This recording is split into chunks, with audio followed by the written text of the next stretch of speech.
Bismillahirrahmanirrahim. Assalamualaikum warahmatullahi wabarakatuh. Selamat pagi, salam sejahtera bagi kita semuanya.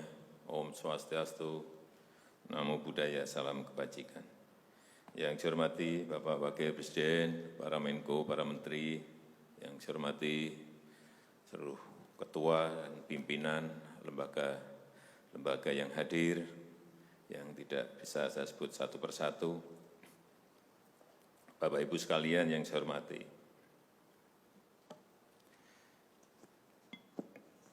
suasana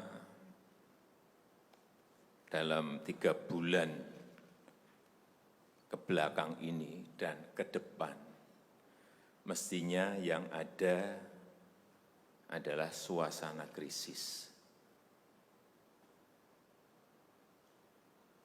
Kita juga mestinya juga semuanya yang hadir di sini sebagai pimpinan, sebagai penanggung jawab,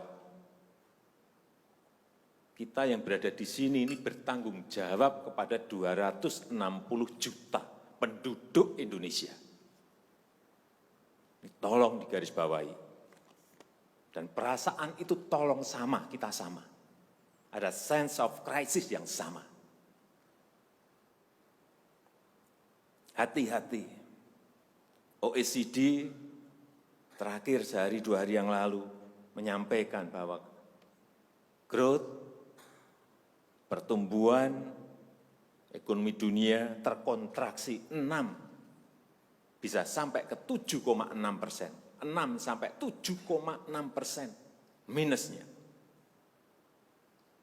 Bank Dunia menyampaikan bisa minus 5%. Perasaan ini harus sama.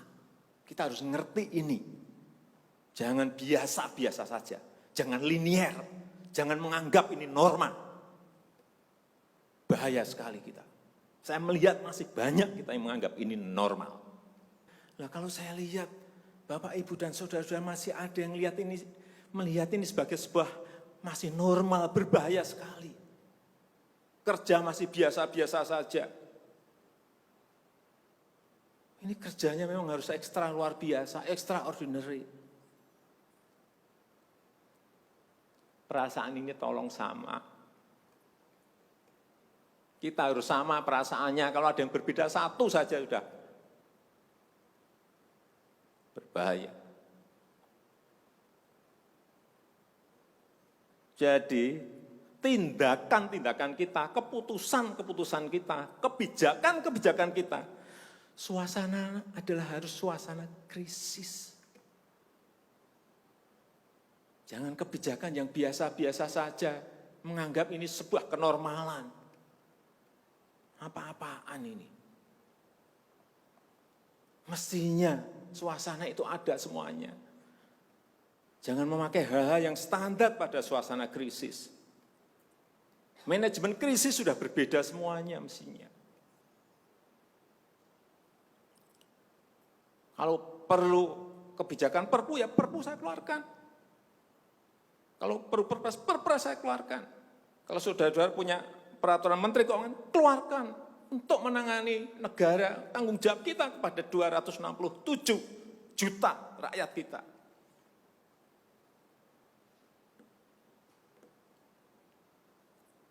Saya lihat masih banyak kita ini yang seperti biasa-biasa saja.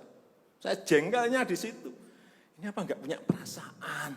Suasana krisis.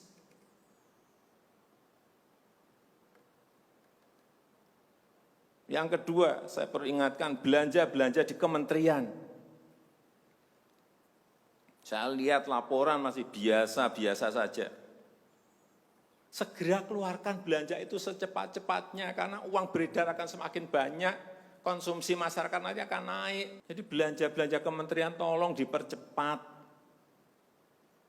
Sekali lagi, jangan menganggap ini biasa-biasa saja. Percepat, kalau ada hambatan keluarkan peraturan menterinya agar cepat. Kalau perlu perpres, keluarkan perpresnya. Untuk pemulihan ekonomi nasional misalnya saya berikan contoh. Bidang kesehatan.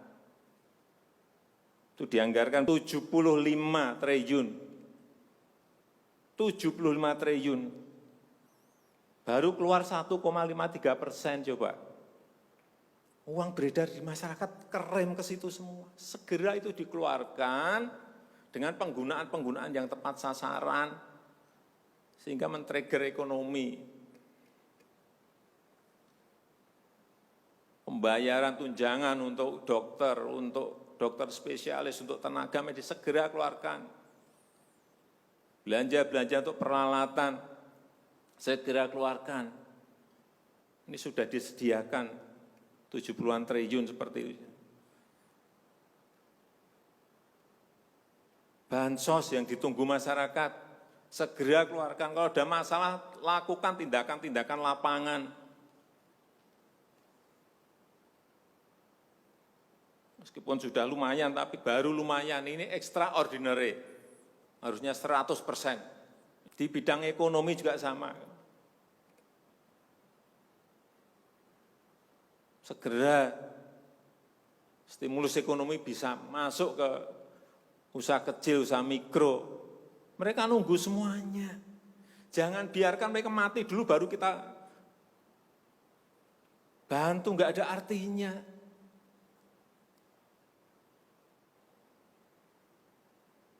Berbahaya sekali kalau perasaan kita seperti nggak ada apa-apa, berbahaya sekali. Usaha mikro, usaha kecil, usaha menengah, usaha gede, perbankan, semuanya yang berkaitan dengan ekonomi manufaktur, industri, terutama yang padat karya, beri prioritas pada mereka supaya enggak ada PHK. Jangan sudah PHK gede-gedean, duit rupiah pun belum masuk ke stimulus ekonomi kita. Hanya gara-gara urusan peraturan. Ini extraordinary. Saya harus ngomong apa adanya, enggak ada progres. Yang signifikan enggak ada.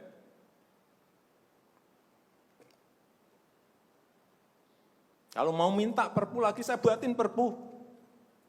Kalau saudara belum cukup, asal untuk rakyat, asal untuk negara. Saya pertaruhkan reputasi politik saya.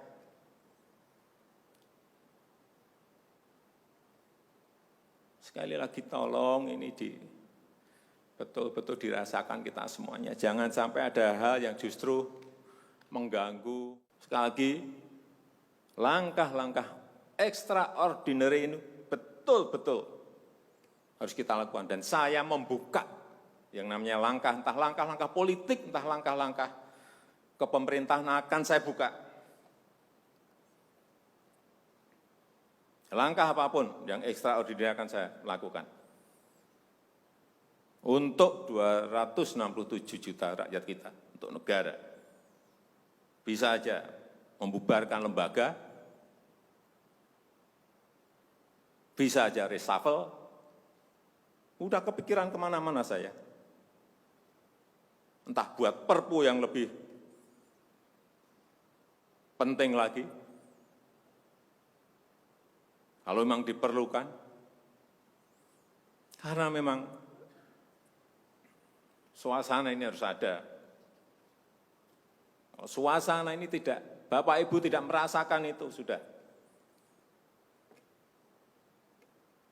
Artinya tindakan-tindakan yang extraordinary keras akan saya lakukan. Saya rasa itu yang bisa saya sampaikan pada kesempatan yang baik ini. Saya betul-betul minta pada Bapak Ibu dan saudara-saudara sekalian, mengerti, memahami apa yang tadi saya sampaikan. Kerja keras dalam suasana seperti ini sangat diperlukan. Kecepatan dalam suasana seperti ini sangat diperlukan. Tindakan-tindakan di luar standar saat ini sangat diperlukan dalam manajemen krisis. Kalau sekali lagi, kalau payung hukum masih diperlukan, saya akan siapkan. Saya rasa itu yang bisa saya sampaikan. Terima kasih. Assalamualaikum warahmatullahi wabarakatuh.